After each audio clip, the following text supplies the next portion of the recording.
We have to get back to the incredible finish between the Celtics and Raptors last night. Boston thought they had the game won when Kemba Walker dropped an absolute dime to Daniel Tice, who had the dunk there to give the Celtics a 2-point lead with a half a second left. But as we all know how this movie ends now, you see it there. OG Anunoby, the big shot, a perfect pass from Kyle Lowry. So Jackie Mack, did the Raptors snatch back the series momentum after nearly falling behind 3-0? I think so. Listen, the difference between a 2-1 series and 3-0 is everything. Absolutely everything. And this is a Toronto team that, by the way, wasn't lacking in confidence to begin with. Now you've given them life, hope, and momentum. And I think the Celtics, it was a miscommunication on a rotation out of the zone defense. I think people will be arguing whether they should have been in the zone, but communication with these young guys, that was the difference. Lack of communication. The Celtics better win this series, or they'll be hearing about this game for the rest of the fall and into Christmas. Yeah, no, Jackie's right. You know, I was talking with our producer Danny before the show today, and I said sometimes the series score can obfuscate what the actual intensity of the competition is. What I mean by that is, you know, it was a close game too that Toronto had a chance to win and they lost. You lose a close game 3, all of a sudden you're down 3-0. It sounds like, oh my God, we're nowhere near as good as this team. Rather than, oh, we had an opportunity to be up 2-1 ourselves in this series.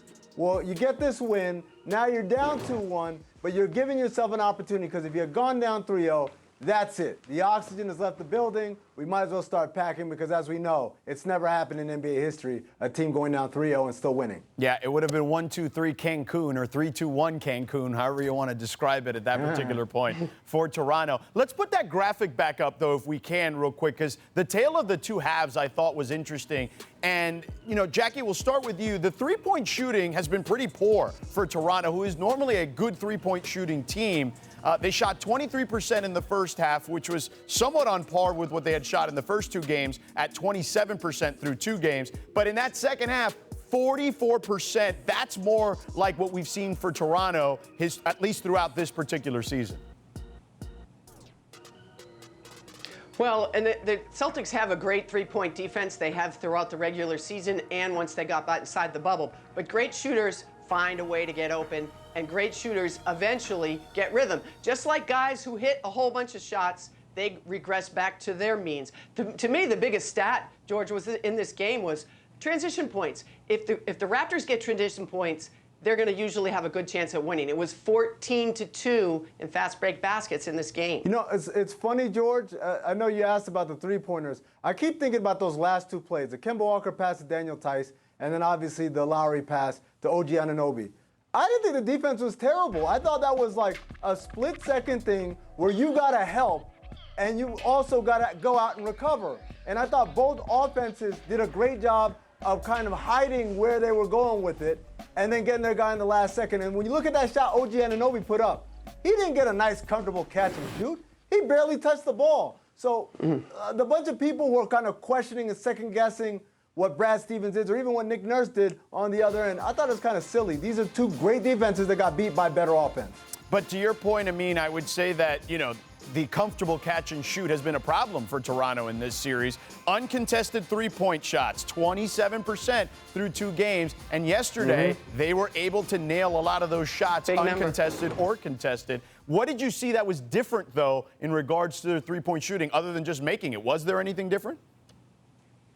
We have a segment on this show, George, called what? It's a make-or-miss league.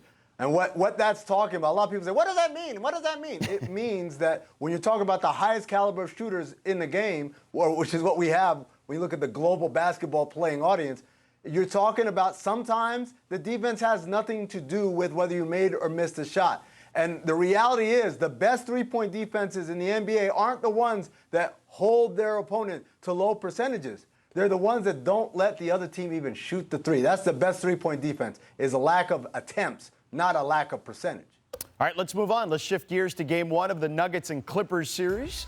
The game was tied at 31 after the first quarter, but then LA outscored Denver by 18 in the second quarter and really never looked back after that. So, Amin, was last night's 23-point blowout more about fatigue for the Nuggets coming off a 7-game series, or just a bad matchup here with the Clippers? Well, it's definitely both, but fatigue was definitely more in play here. And you saw it. You saw how they went from the beginning of the game where it's competitive and they're going back and forth, and then the Clippers building that separation. You could sense the fatigue. You could sense the weary legs. Going 7 games in a very pressure-packed series. By the way, there weren't a whole lot of blowouts where we sat our best players for the last 15 minutes of the game happening in that series between Denver and Utah. So that was a lot of effort expended not only to come back from 3-1 down, but also within each one of those victories was a hard-fought victory. Meanwhile, the Clippers have just been sitting around resting and waiting. This is definitely more a case of fatigue, but also it's not a great matchup either. I couldn't agree more. I mean, and you mentioned the fatigue, you mentioned the physical fatigue, but I think there's a great emotional fatigue too after you win a big game 7 like that. And then you don't even have a chance to enjoy it because within hours you're already in the film room looking over the Clippers and how can we stop Kawhi Leonard, which is, by the way, you can't. That's the answer. So I think the emotional fatigue has as much to do with it as the physical fatigue. And Jamal Murray was asked to do in the last series, but I just keep looking at Jokic. The Nuggets are at their best, not when Murray scores 50, although that was really fun, but it's when the two of them are running their pick and roll to perfection. That's when they have a chance at being at the best. Thanks for watching ESPN on YouTube. For live streaming sports and premium content, subscribe to ESPN+.